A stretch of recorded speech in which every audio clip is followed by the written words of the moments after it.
بسم الله الرحمن الرحيم. مشاهدينا الكرام، السلام عليكم ورحمة الله وبركاته، وأهلا بحضراتكم في لقاء متجدد من برنامج قوارير. الحمد لله الذي جعل مواسم الطاعات أبوابا للخير. هي مش فقط أيام للطاعة والعبادة، هي فرصة لمن تعب قلبه ليرتاح، فرصة لمن حاد عن الطريق ليعود، ولمن تقطعت به السبل فيجد فيها طريق للسكينة، كما قال النبي صلى الله عليه وسلم: إن لربكم في أيام دهركم لنفحات ألا فتعرضوا لها. صدق رسول الله صلى الله عليه وسلم. أقبلت علينا أيام هي من أعظم أيام الدنيا، كما قال عنها النبي صلى الله عليه وسلم: ما من أيام العمل الصالح فيها أحب إلى الله من هذه الأيام. قالوا: ولا الجهاد في سبيل الله؟ قال: ولا الجهاد في سبيل الله إلا رجل خرج بنفسه وماله فلم يرجع من ذلك بشيء. صدق رسول الله صلى الله عليه وسلم. إنها العشر الأوائل من ذي الحجة التي أقسم الله سبحانه وتعالى بها في كتابه الكريم، فقال: والفجر وليال عشر. وما أقسم الله بشيء إلا لعظم شأنه. العشر الأوائل من ذي الحجة مش فقط هي أيام، ولكن هي فرص، هي كنوز، هي هدايا ربانية مفتوحة للي قلبه ما زال يريد التغيير، لمن تاه ويريد العودة إلى الطريق الصحيح.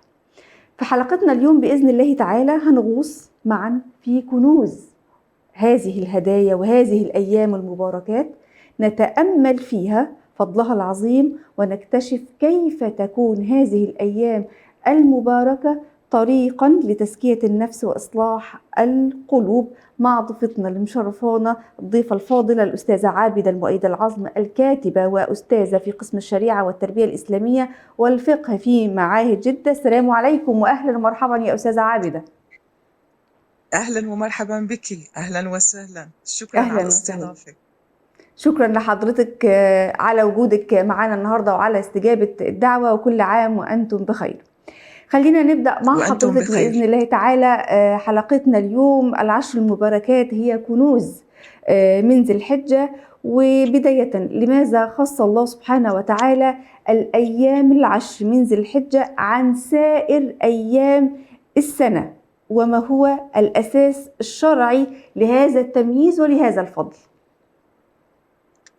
ما شاء الله، يعني أنت قدمتي بمقدمة اختصرتي فيها الموضوع كله، الله يبارك تسلمي يا فيك. دكتور، تسلمي من بعض نعم، ما عندكم. فالله سبحانه وتعالى خصها لأن التفاضل سنة. يعني لو قرأنا القرآن هيك ما شاء الله، يعني بعمق وبتدبر، فسوف نلاحظ أن الله سبحانه وتعالى فاضل بين الأيام وفاضل بين الأشهر وحتى فاضل بين الأنبياء. فالتفاضل سنة عامة، لكي ربما يعني لحتى يجتهد المسلم في بعض الأيام ويصير في أكثر حث على العمل الصالح، لأنه مم. الإنسان يفتر سبحان الله في بعض الأيام، فلما تأتي هذه المناسبات تجدد الإيمان مرة أخرى. ف مم. وهي عشر الحجة لها فضل ليس لغيرها، لأنه تجتمع فيها جميع الأعمال الصالحة. يعني منلاقي الصيام مع الصلاة مع الصدقة مع الحج، سائر الأعمال الصالحة، فسموها أمهات العبادة. مم. فلما يكون كل هذه الأعمال معا في وقت واحد، فهذا يعطي هذه العشر فضل مم. كبير ليس لغيرها. كمان ممتاز. هي تكون في الأشهر الحرم، مم. كمان هذا فضل آخر لها. فمن أجل ذلك الله سبحانه وتعالى خصها، وجاءت في القرآن أو هي بنحكيها بالمحور الذي بعده، مم. ولكن المهم أنه فعلا تجتمع فيها الكثير من الأعمال الصالحة مم. دفعة واحدة. فهذا ممتاز. هو الفضل الذي جعله الله سبحانه وتعالى له. تمام جدا. طيب خلينا نتكلم عن ذكر العشر من ذي الحجة في القرآن الكريم وفي السنة النبوية. ماذا ورد عنهم يا أستاذة عابدة؟ هلأ جاء في سورة الفجر، هي أهم شيء، والفجر وليال عشر، وكما آه. تفضلت ببداية الحلقة، لما الله سبحانه وتعالى يقسم بأمر فمعناه أنه هذا الأمر شيء هو كبير. فالله سبحانه وتعالى أقسم بها. الأمر الآخر أنه جاءت في سورة الحج، والحج طبعا له كتير خصوصية ومكانة عند المسلمين، وهو من أركان الإسلام. مم. فبالتالي لما ذكر الحج في سورة الحج، قال الله سبحانه وتعالى: ويذكر الله في أيام معلومات. مم. فكمان هي ذكر آخر لهذه الأيام. وبالحديث الشريف جاء عن ابن عباس ومجموعة من الأحاديث عن فضل هذه الأيام. أيوة. بالتالي خلص يعني لما الله سبحانه وتعالى يوصي بأيام معينة، فأكيد نحن المسلمين بيكون بالنسبة لنا لها فضل عظيم ومكانة عظيمة، مما يجعلنا كتير نهتم بالعمل الصالح في هذه الأيام. يعني مم. حتى جاء أنه لا تطفئوا سرجكم، يعني السراج، أنه بهذه مم. الأيام حتى يظل دائما المسلم يقظ لحتى يقوم بالعبادات. العبادات طبعا آه. كثيرة مم. ومنوعة، مم. فتكون منها بالليل ومنها بالنهار، فيجتهد الإنسان على مدار اليوم بما مم. يستطيع من الأعمال. وكمان على رأسها الحديث اللي حضرتك ذكرتيه ببداية الحلقة، مم. إنه ما من أيام العمل الصالح وفيها أحب إلى الله سبحانه وتعالى من هذه الأيام. إنه حتى قال له ولا الجهاد، قال له ولا الجهاد ولا إلا الجهاد في رجل سبيل الله. خرج مم. بماله ونفسه فلم يرجع بشيء. فهذا يعني شيء عظيم لما نقرأه، أكيد بنشعر أنه كم لهذه الأيام من فضل هائل. فكلها هي حافز للإنسان المسلم لحتى يراجع نفسه ونحرص فيها على مم. ما نستطيع من الأعمال. بالتأكيد. نعم. طيب إحنا كمسلمين عندنا في رمضان في العشر الأواخر من شهر رمضان الكريم، ونكون يعني بنشد فيهم المئزر كما قال الرسول صلى الله عليه وسلم علشان نجتهد فيهم إن ربنا يبلغنا ليلة القدر. وعندنا العشر من ذي الحجة، والله سبحانه وتعالى أقسم بيهم، ولا يقسم الله سبحانه وتعالى بشيء إلا لعظمه. خلينا نتكلم بقى عن أوجه التفضيل وأوجه التشابه ما بين العشرة الأوائل من ذو الحجة وما بين ليالي العشرة الأواخر من رمضان. نعم، هلا أوجه التشابه أولا الفضل الذي خصه الله سبحانه وتعالى به. يعني يكفي أنه الله سبحانه وتعالى خصه بهذا الفضل، لدرجة أنه بقى الفقهاء والمفسرون اختلفوا أنه يا ترى أيها أفضل.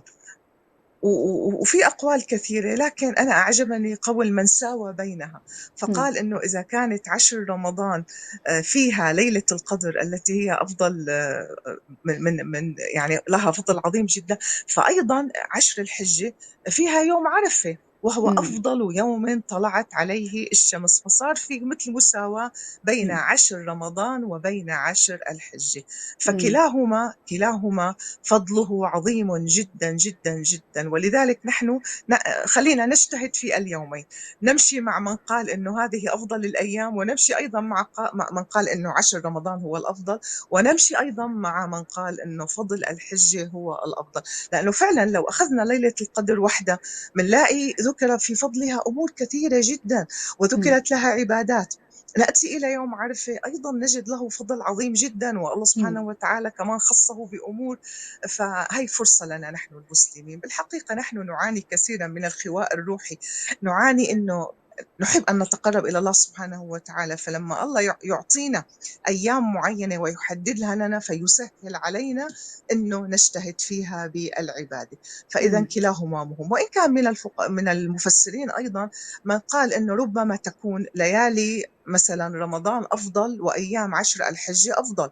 مم. إنه منهم من قال لا، إنه الليالي تذكر ويقصد بها الأيام، والأيام تذكر آه. ويقصد بها الليالي. مم. فبالآخر عن جد لا يوجد فضل. حتى روي عن ابن عباس أنه بالأول قال عن وليالي العشر فسرها بالبداية أنه هي عشر الحجة، ثم مم. رجع وقال لا هي عشر رمضان، يعني هو مم. نفسه قال القولين. فهذا يدل على أنه لا نستطيع أن نفاضل بينها، وكلاهما مم.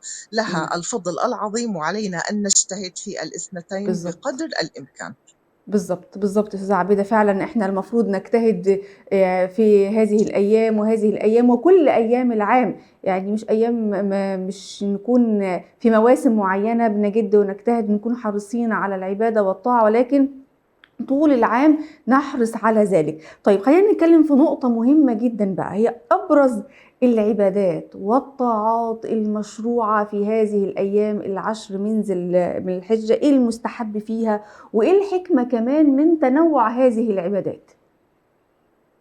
لا بتسمحي لي بس بتعليق صغير، إنه نحن صحيح يجب أن نجتهد في كل أيام العام، ولكن أنا أريد هنا أن أوصل رسالة إنه المسلم يظن نفسه إنه المفروض أن يكون كل يوم على نفس العبادة وعلى نفس التقوى، وكل يوم يكون يتقرب إلى الله سبحانه وتعالى. لكن هنا يجب أن يعني كأنه أنا هي بعتبرها رسالة من الله سبحانه وتعالى، إنه مم. الإنسان لا يستطيع أن يكون كل يوم بنفس الهمة. بنفس الهمة ولذلك الله بالظبط. سبحانه وتعالى جعل لنا من الأشهر رمضان، مم. وجعل لنا من الأيام هي عشر الحجة، هي مواساة للإنسان المسلم حتى مم. يعلم أنه لا يستطيع أن يكون كل يوم صائما قائما، وإنما يستطيع أن يكون كل يوم على خلق، وأن مم. يتعامل مع الناس بطريقة راقية. فهيك بالظبط. تفتر العبادة، ثم يأتي رمضان بصير تنشيط. مم. عادة نتعود على رمضان، فبآخره بيأتي العشر الأخير ليزيد العبادة مرة أخرى. أيوة. يفتر الإنسان المسلم يجدد فيأتي عشر الهمة الحجة. والعزيمة. فأنا هي مم. أولا نعم، هي تجدد دائم للإنسان، لكن لا يستطيع الإنسان المسلم أن يكون دائما وكل يوم مقيما لليل مم. وصائما وقارئا للقرآن، لأنه نحن بالآخر خلفاء في الأرض، مم. وهي أيضا لنا عليها أجر كمان نحن بالتأكيد. كأمهات لنا رسالة تربية، مم. فهذا كله محسوب في الدين الإسلامي، لأن بالظبط الله سبحانه بالظبط. وتعالى خلقنا مم. لنعبد، وأيضا خلقنا مم. لنكون نكون يعني نقيم مم. الدنيا والآخرة.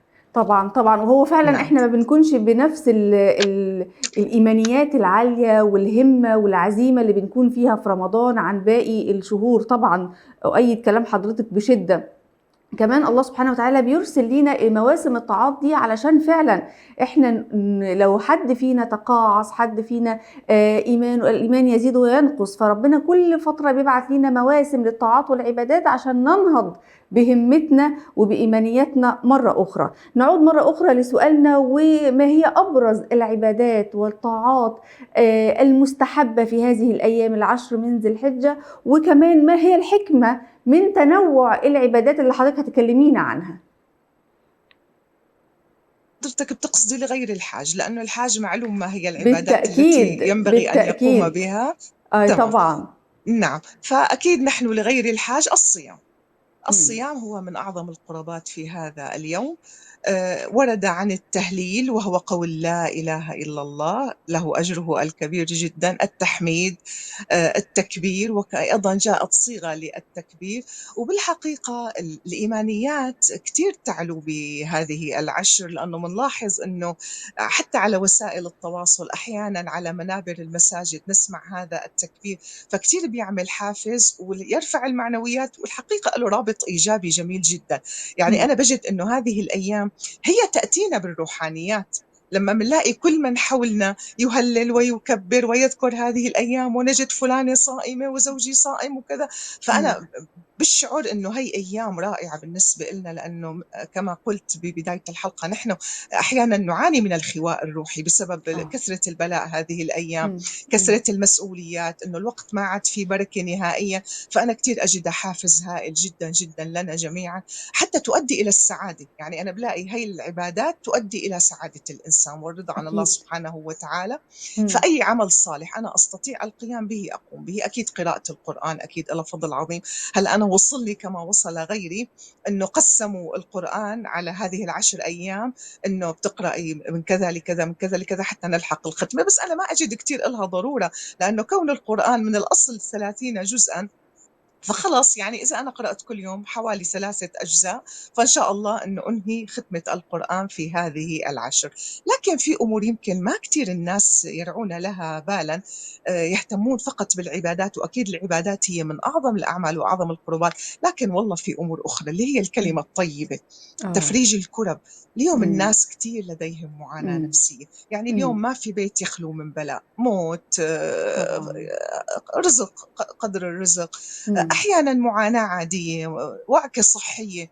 فيا أيوه. ريت نعتمد مم. على تفريج الكرب. وهذا أحيانا يكون بأمور بسيطة. الناس بيظنوا تفريج الكرب إنه بدي مم. أدفع مبلغ كبير من المال أو بدي أضيع كثيرا من الوقت، مم. لكن يكفي أحيانا هاتف قصير، رسالة، رسالة على الموبايل فيها سؤال، استفهام، دعم نفسي، فنحن أكثر ما نحتاج له اليوم.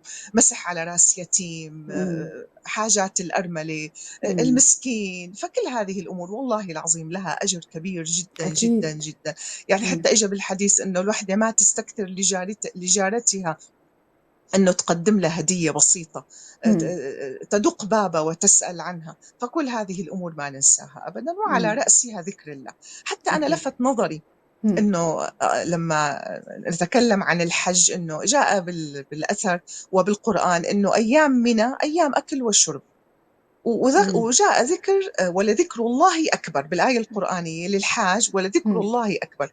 فأنا لفتت نظري هذه القضية كثيرا، أنه معقول المسلم اللي جاي من أندونيسيا ماليزيا أنه قطع كل هذه المسافات، ثم آه، بعد ذلك تكون أيام من أيام أكل وشرب، وأنه إمم، فقط المطلوب منه ذكر الله. فشوفي معناته كم ذكر الله سبحانه عظيم، وتعالى إمم، عبادة عظيمة، وكم إمم، لها من الأجر الكبير، أنه المطلوب فقط أن تذكر الله.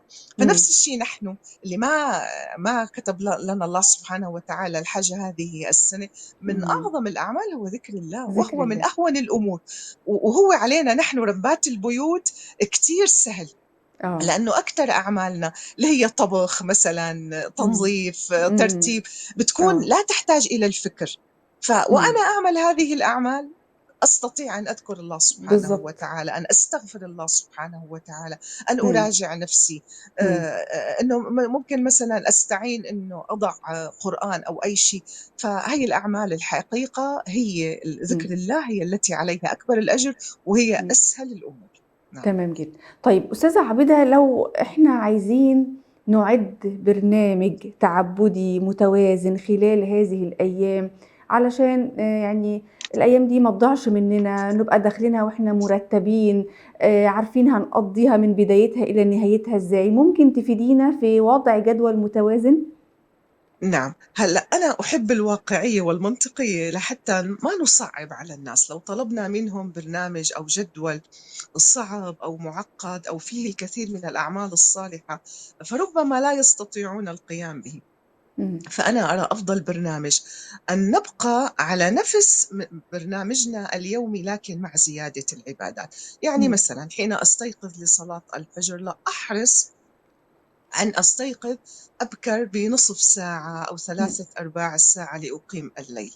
إمم، بعد ما أصلي الفجر أبقى مستيقظة وأقرأ القرآن في هذا الوقت، لأنه هذا الوقت هو الفضيل ريثما تشرق الشمس. إمم، بعدما تشرق الشمس أنتظر حتى يذهب وقت الكراهة، ثم بعد ذلك أصلي الضحى.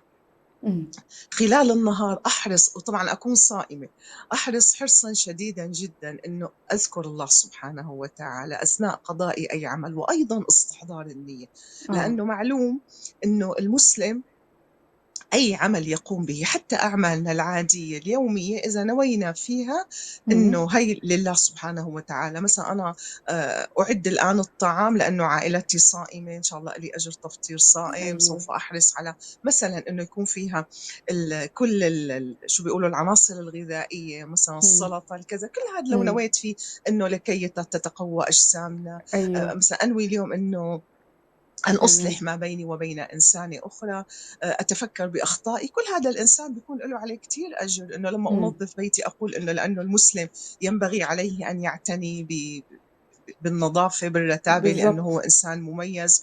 فكل هذه الأمور يكون للإنسان عليها أجر. أعمالي العادية كمان صلة الرحم تحلو في إمم، هذه الأيام.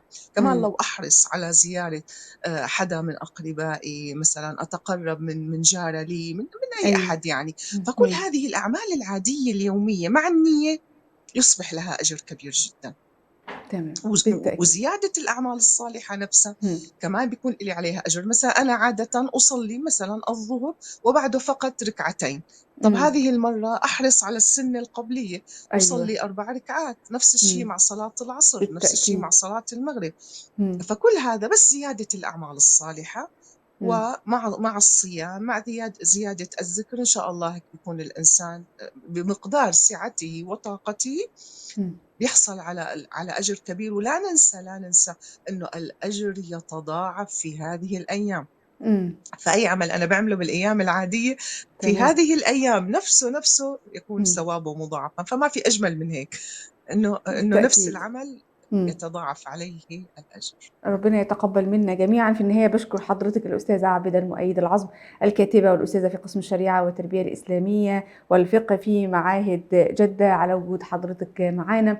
تقبل الله منا ومنكم صالح الأعمال يا رب العالمين، ويجعلنا نحظى بكل الأجر وكل العطاء، وهي هذه الأيام هي أيام كنوز، ربنا يجعلنا فيها في نفوس مطمئنة ويجعلنا من المقبولين فيها يا رب العالمين. تقبل الله منا ومنكم، وكل عام وأنتم بخير. انتهت حلقة قوارير اليوم، وإلى أن نلقاكم نترككم في رعاية الله وأمنه، والسلام عليكم ورحمة الله وبركاته.